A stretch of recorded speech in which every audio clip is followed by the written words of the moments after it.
At 61, Sandra Bullock's silence speaks louder than any headline ever could. For over a year, the woman who once dominated red carpets and commanded Hollywood's biggest paychecks simply vanished. No premieres, no interviews, no carefully staged paparazzi shots. Then in December 2024, she appeared at a Lakers game, her first public sighting in months, and the internet exploded with questions. What really happened to America's sweetheart? Behind those closed gates lies a story darker than any role she's ever played. A childhood marked by isolation nobody saw. A night of terror that shattered her sense of safety forever. And a heartbreak so devastating it brought the strongest woman in Hollywood to her knees. This is the truth about Sandra Bullock you were never meant to see. Long before the Oscars and the standing ovations, before Speed made her a household name, there was a little girl who didn't belong anywhere. Sandra Annette Bullock was born on July 26, 1964, in Arlington, Virginia, but that was never really home. Her mother, Helga, was a German opera singer whose career dominated everything, and her father, John, was an American voice coach stationed in Germany. By the time Sandra could walk, she was living in Nuremberg, spending her childhood backstage at opera houses while other kids played in parks. At just 5 years old, she was already performing in children's opera choirs, her tiny voice forced to hit notes most adults struggled with. The cost nobody talks about was the constant moving, city after city, never staying long enough to build real friendships, never having a place that felt like hers. When the family finally returned to America in the 70s, Sandra thought the loneliness would end. Instead, it got worse. Her classmates mocked her German accent, laughed at her clothes that looked funny compared to theirs, made her feel like a permanent foreigner in her own country.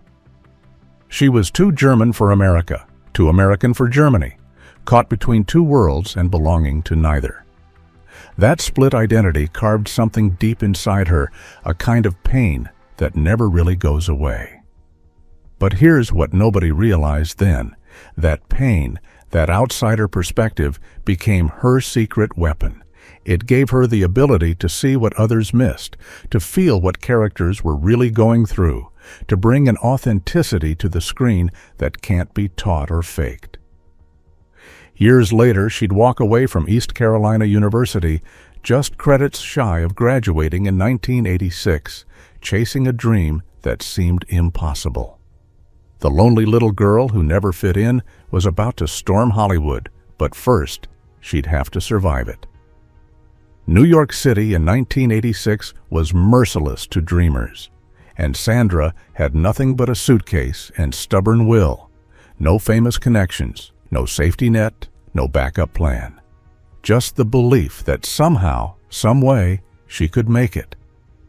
The reality hit hard and fast. She worked nights as a bartender, pulling shifts as a waitress, hanging coats at restaurants, trudging, home with blistered feet and pockets that stayed empty no matter how many hours she worked. Her apartment had no heat in the dead of winter, and dinner was whatever she could afford, usually instant noodles and bitter coffee that she'd stretch across days.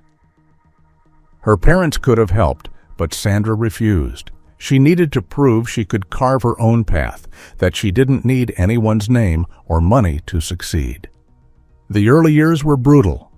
Films like Hangman, Religion, Inc., and Who Shot Pacango came and went, barely making a ripple. Nobody noticed, nobody cared. And every rejection felt like proof that maybe she'd made a terrible mistake leaving school. But Sandra didn't break. Every no became fuel. Every failure sharpened her hunger. She'd later say those were the years that taught her the most, that suffering taught her more than success ever could.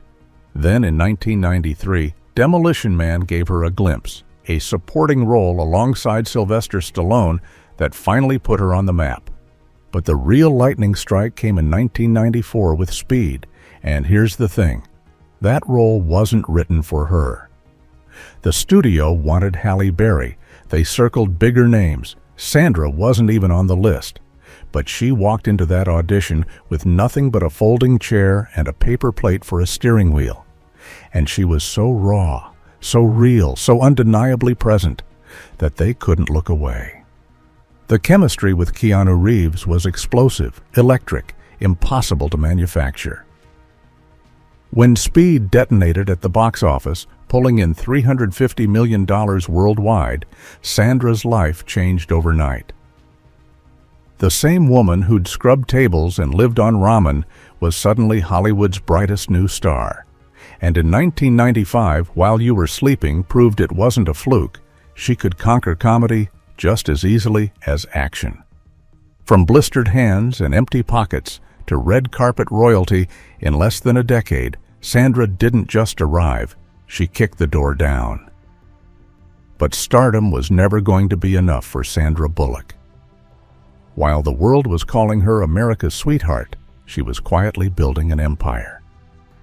She founded Fortis Films, her own production company, and landed a studio deal that let her shape the stories she believed in.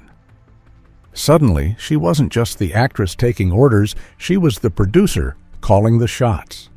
Hope floats, Miss Congeniality, 2 weeks' notice. She starred in them and produced them, putting her fingerprints on every frame. She even stretched into television, producing the sitcom George Lopez, proving her vision could reach beyond the big screen. But Hollywood loves to test its queens, and Sandra paid her price publicly. Speed 2. Cruise Control was supposed to be a guaranteed hit, but without Keanu Reeves, it crashed hard. Critics destroyed it, audiences stayed away, and Sandra, now the face of the franchise, took the blame. She'd joke about it later, saying only 5 people liked that movie. But behind the humor was the sting of humiliation. The truth was, she'd only agreed to do it in exchange for the chance to make Hope Floats, a film she actually believed in. That was Sandra's way, risking everything, even her reputation, for stories that mattered. And resilience has a way of rewarding those who refuse to quit. By 2010, Sandra stood on the Academy Awards stage, clutching an Oscar for The Blind Side, embodying Lee Ann Tuohy with the kind of fierce compassion that moved millions. The crowd roared, the cameras flashed, and for one perfect moment, she'd reached the peak. But 10 days later, her marriage to Jesse James imploded under the weight of betrayal that tabloids splashed across every headline. What should have been the greatest season of her life became public devastation. And here's the secret almost nobody knew. Just weeks earlier, in January 2010, Sandra had quietly adopted a baby boy from New Orleans. She named him Louis. She'd dreamed of introducing him to the world when her family felt complete, when she had a husband by her side and a future that looked solid. Instead, she was signing divorce papers with one hand and cradling her newborn son with the other. The irony was brutal. The woman celebrated for playing a mother who opened her home to a child was now forced to become a single mother at the exact moment her own home shattered. But Sandra didn't crumble. She chose silence, dignity, and her son. No public tirades, no revenge staged for cameras, just a mother who refused to let her pain poison her child's future. Then came Gravity in 2013, a film where she carried the weight of the entire universe alone on screen, and audiences rewarded her with over $700 million at the box office. With one of the most lucrative deals in Hollywood history, Sandra proved The Lost City in 2022 proved decades after Speed she could still command a box office. She built a $250 million fortune and a real estate portfolio worth $39 million, from the Malibu stilt house overlooking the Pacific to her southern escapes on Tybee Island. From ramen noodles to riches beyond measure, but the biggest storm of her life was still waiting in the shadows. It seemed like Sandra had already survived every test Hollywood could throw at her. Betrayal under the harshest spotlight, rebuilding as a single mother, turning pain into art that moved millions. But sometimes the most terrifying moments don't come from tabloids or box office failures. They come in the dead of night when you think you're safe. June 8, 2014, 1 in the morning. Sandra returned home to Los Angeles exhausted from a long day. Louis was staying with his nanny for the night, and the house was quiet, the kind of silence that usually means peace. Then she heard it. A sound, faint at first, then closer. She thought it was coming from the workout room, but then it moved. Her chest tightened.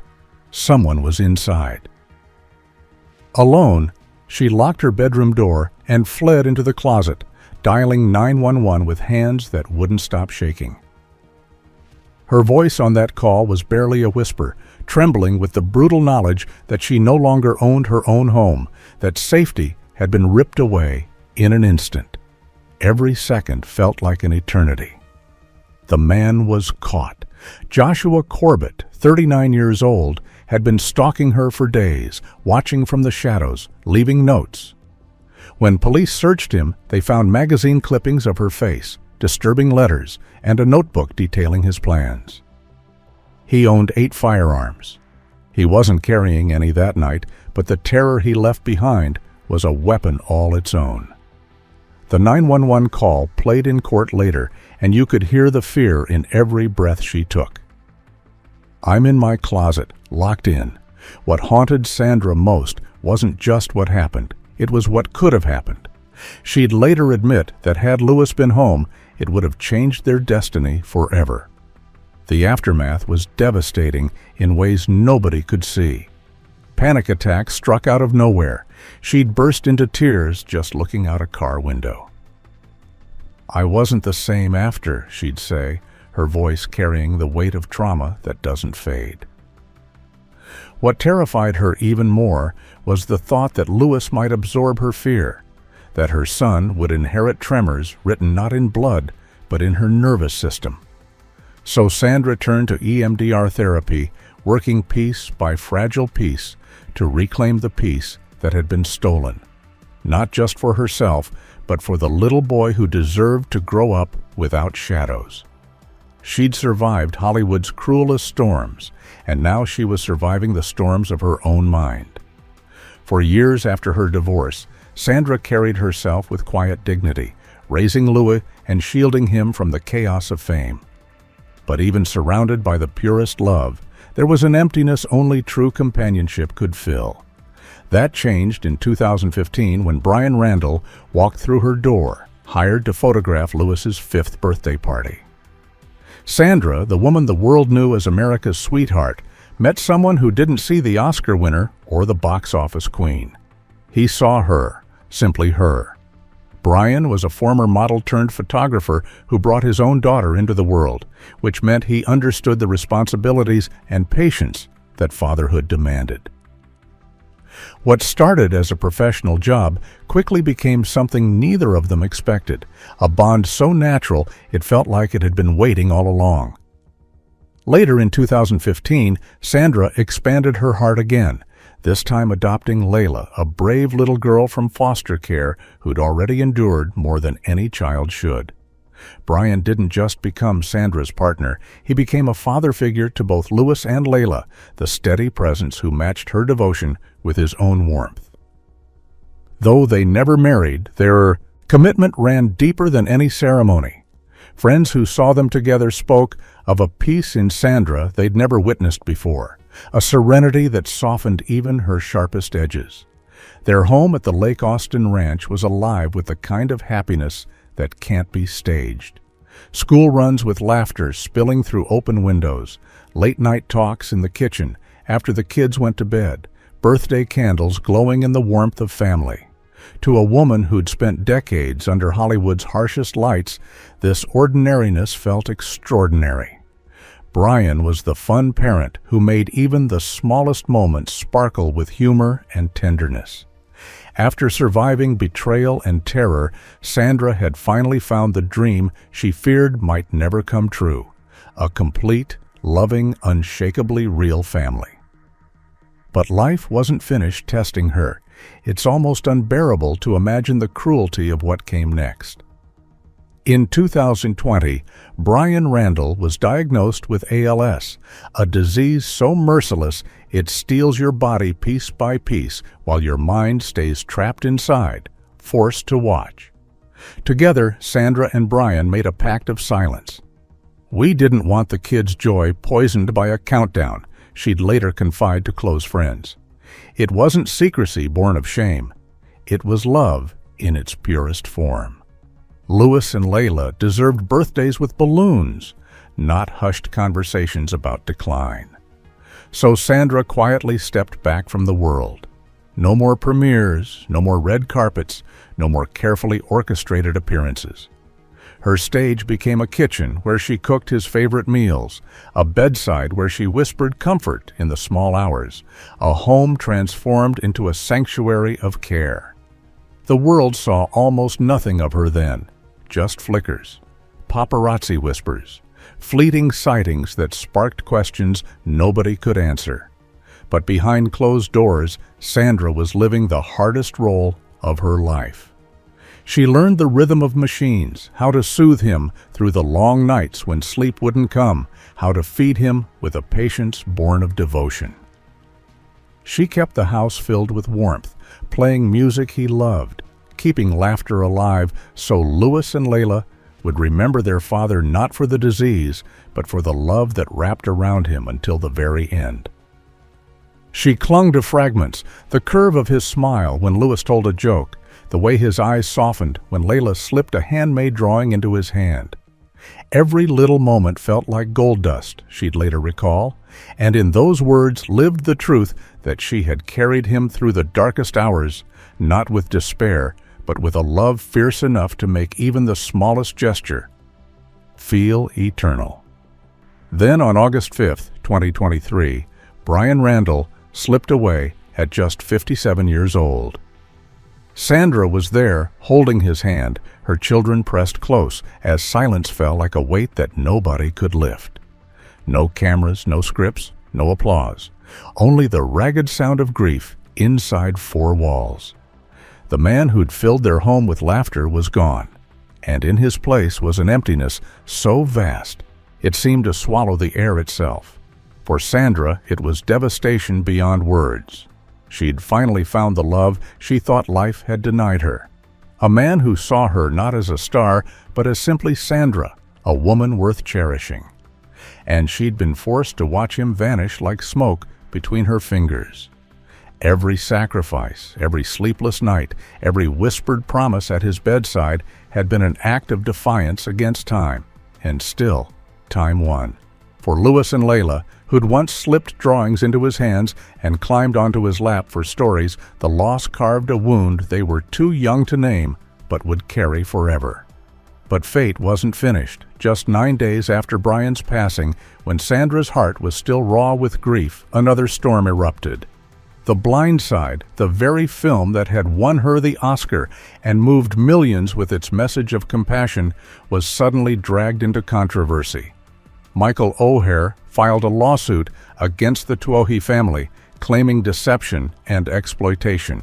Sandra had no legal connection to the case, but her name was thrust into the headlines anyway, forever bound to the film that had once symbolized her greatest triumph. What followed was as cruel as it was unfair. On social media, voices rose not with empathy for her loss, but with demands that she return her Academy Award, as if she bore responsibility for events completely outside her control.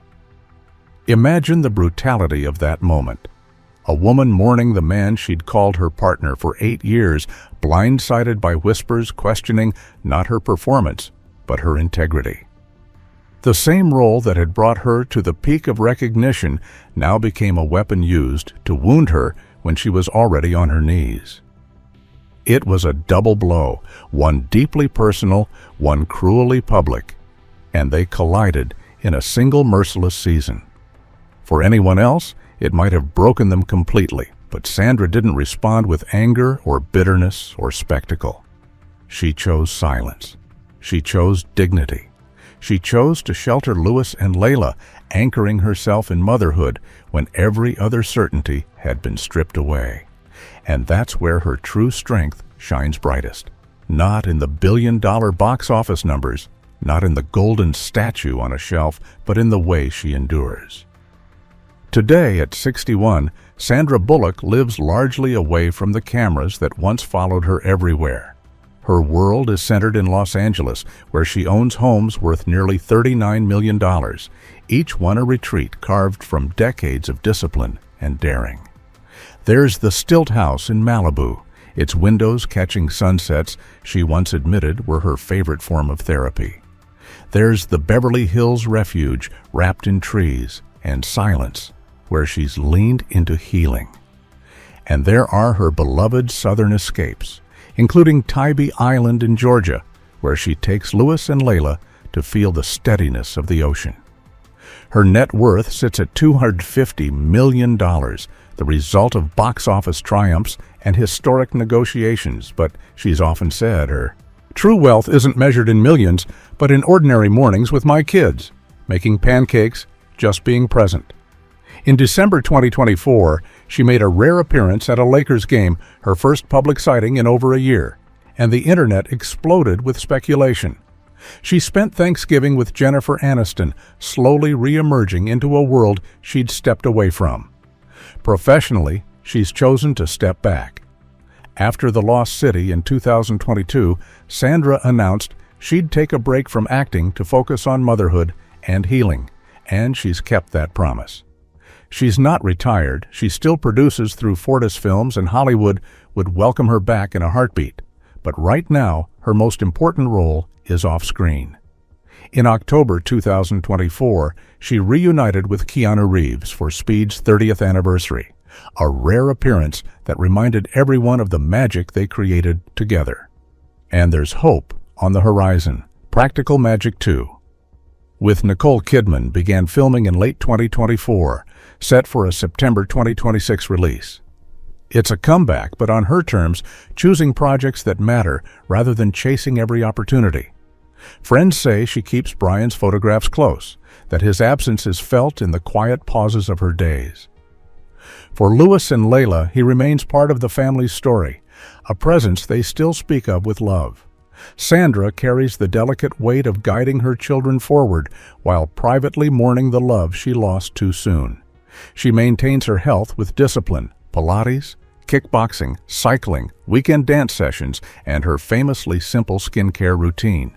Her beauty remains luminous, though it now carries the lines earned from nights lived in both laughter and tears. She's even had to warn fans about social media scams targeting her name, with her sister Ghassine constantly reporting fake accounts. When she does make public appearances, fans are struck not just by her radiance, but by something deeper, a strength that comes not in spite of her pain, but because she's carried it with grace. Sandra Bullock's story today is not about constant visibility or endless projects. It's about what remains when the lights dim. A woman who has faced betrayal, break-ins, illness, devastating loss, and the cruelty of judgment, and yet still chooses love. A mother who places her children above career, above applause, above everything. A survivor who has shown the world that strength isn't loud, it's steady, quiet, and unbreakable. Her Oscar will always shine on that shelf. Her films will endure for generations. But perhaps her greatest legacy is this, the proof that dignity can outlast devastation, that resilience is not an act but a way of living, a flame that keeps burning even when storms try to snuff it out. From the lonely outsider mocked for her accent to the mother who shields her children with the same ferocity she once poured into her career. From the ramen noodle years to riches beyond measure, Sandra's journey reminds us that triumph is never about where you begin, but about how much you're willing to endure for what you believe in. The fire of resilience can turn even the coldest winter into a crown of victory. And Sandra Bullock, at 61, stands as living proof that the flame never goes out. It just burns brighter in the darkness. If Sandra's story of survival and strength moved you, go ahead and smash that like button as a tribute to this extraordinary woman. Subscribe and hit the notification bell because we're diving deep into more untold stories of Hollywood's strongest survivors. Drop a comment below and let me know what inspires you most about Sandra's journey. Thanks for watching, and I'll see you in the next one.